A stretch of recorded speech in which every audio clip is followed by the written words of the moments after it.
Good morning, Stephanie. Good morning. How you doing? I'm good. How are you? I'm doing well, thank you. Good, good. So thanks so much for coming on the Oasis show this morning. Maybe you and I have known each other for a few years. Maybe tell everyone a little bit about who you are and what your business is. So my name's Stephanie Mead, and I own Serenity Wellness in Fredericton. We're a multidiscipline clinic, so we have massage therapy, reflexology, mental health counseling, and artist therapy classes. So we've been open now. Actually, it's going to be 2 years of operations on June the 1st. Oh, So wow. we're coming right up to our second year, but we've technically been open since February of 2018. That's Okay. when everything got incorporated, and then we were renovating and getting ready to open. But in operations, we're coming up on 2 years. Okay. And you are the owner. You're also one of the massage therapists. So you're the talent behind the business as well. And then you have other massage therapists and other disciplines in your clinic. Yes, that's right.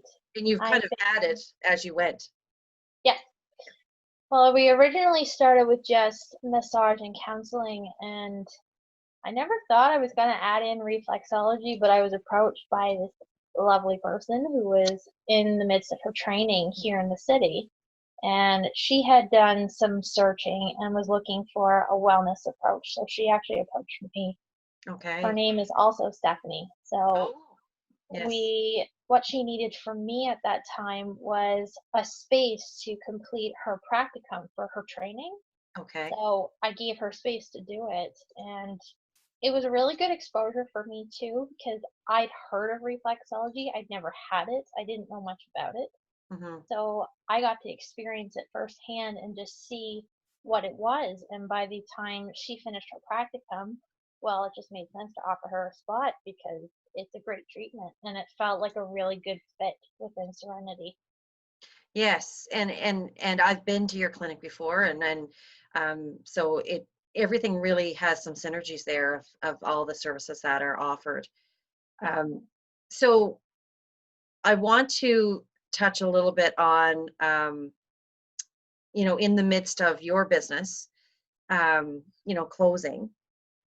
You've been showing some love to a lot of other businesses. So I want to start there. I want to talk to you a little bit about, kind of what it was for your business to close. But in the midst of, you not being able to run your business, you decided to share some love with some other businesses.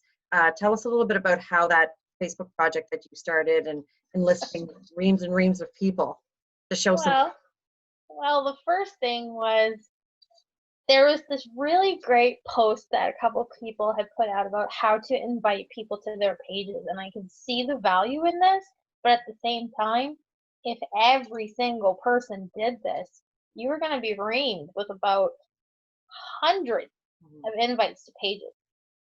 Now, I know for some people that would be really annoying, and they'd want to know, like, what is your connection to these businesses? Like, why are you recommending it, or are you just blindly recommending? Hmm. So I thought, okay, I'm going to make some posts and I'm going to tag the ones that I've actually used Hmm. in some way, shape, or form because, well, I know me personally, I go to places that I have been told that place is awesome. I go by word of mouth on pretty much everything. Yeah, So I decided to just kind of pay it forward and do some word of mouth yeah, because as a massage therapist, I can say this over my career, and I've been doing this for 11 years. The strongest thing that always built my practice was people referring people to me. hmm, So I decided to do that approach rather than do like a mass invite you to 100 million pages yeah. because that way you could read about this company, get a little bit of a feel for them, and why I would recommend them, and maybe you could check it out yourself and see if that was something that you were interested in. So it was Yeah. really fun. It felt good to do something good Yeah. because And it had great engagement as I was following you along and watching you do that. And people were so appreciative.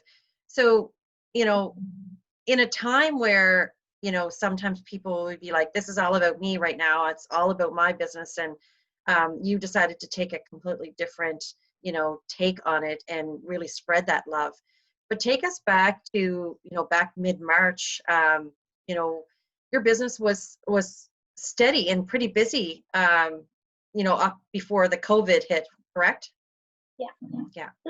So take us to that time when all of a sudden you know, you started kind of following along what was happening, and then you had to, you know, did you make the decision to close, or did you wait right up until the time when you had to close? I made the decision on the 17th, and 2 days later, it was mandated. Mhm. So technically, I waited to the last minute, but I was starting to feel that okay, maybe I should, because I live with a man who's immune compromised. He's at major risk for it. Mhm. So that was in the back of my head. I also have a child, Mhm.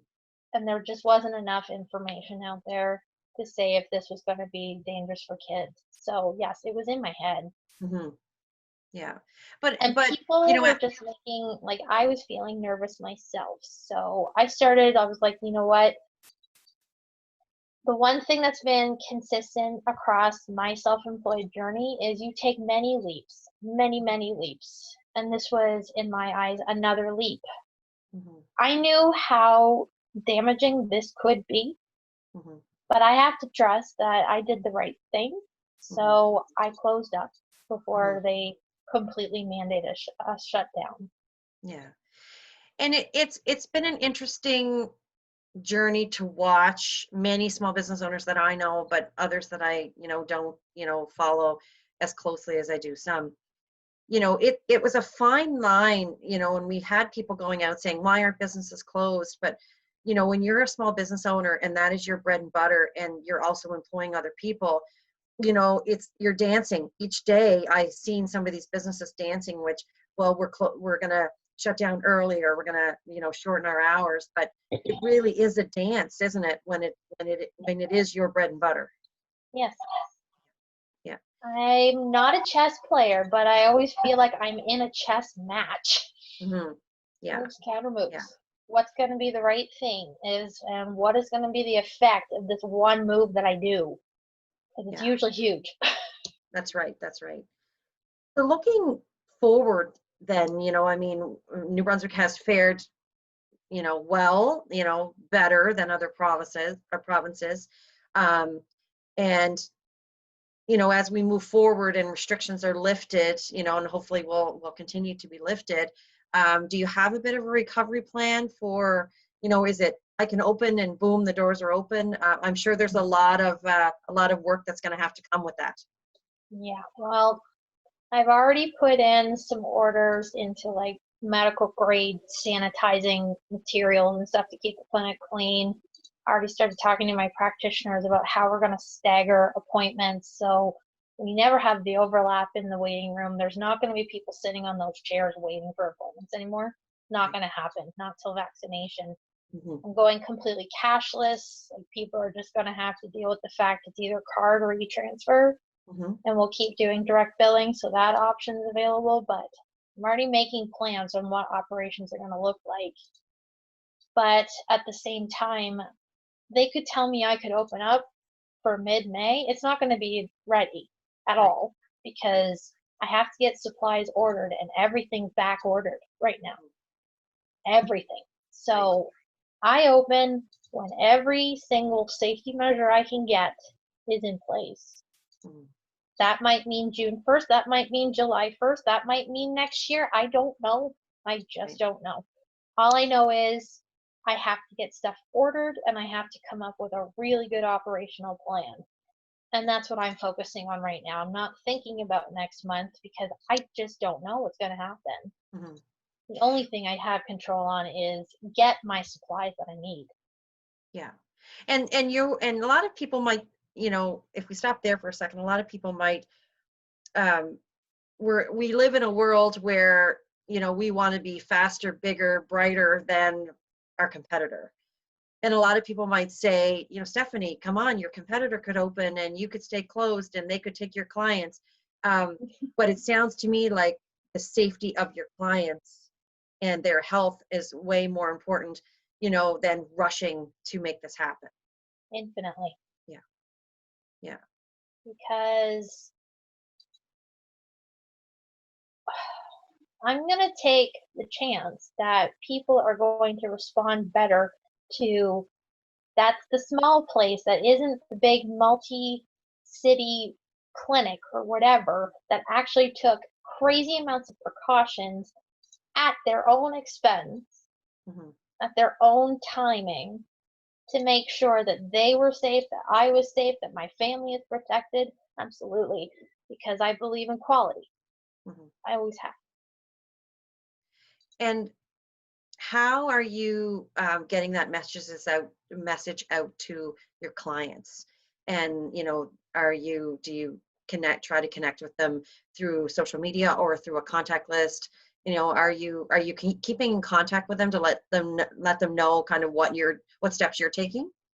Yep, so we did a social media post on Facebook, and I started emailing clients that I know don't check Facebook very often just to get those conversations happening, just to let them know like how it's going to look after this fact. Hmm. Like, as far as I'm concerned, we had a way of operating Serenity before all of this, but how I was doing it before is completely out the window. Right. I'm redoing everything. Hmm. It's not going to look the same. It can't. Hmm. And you know what? That's okay because if it's keeping everyone safe, fine. I'm good with that. Hmm. So I started with my social media. I've been starting to do some emails, gonna do some phone calls to my more senior clients, things like that, just to have these conversations. And I mean, I'm still checking in with Hmm. clients who are chronic pain people just to make sure they're doing their exercises and making sure they're feeling okay. Yeah. Because And this is a long. how important is that to be very transparent and open and honest with your clients for you, you know, to continue that conversation? I think extremely important, and this is why I have managed to keep clients for the last 10 years. Right. Yeah. I tell the truth. I don't mince it. This is how it is. Hmm. I'm doing it for my safety and yours. Yeah. And I've had a lot of clients say that this is what they appreciate about me, especially because I don't sugarcoat.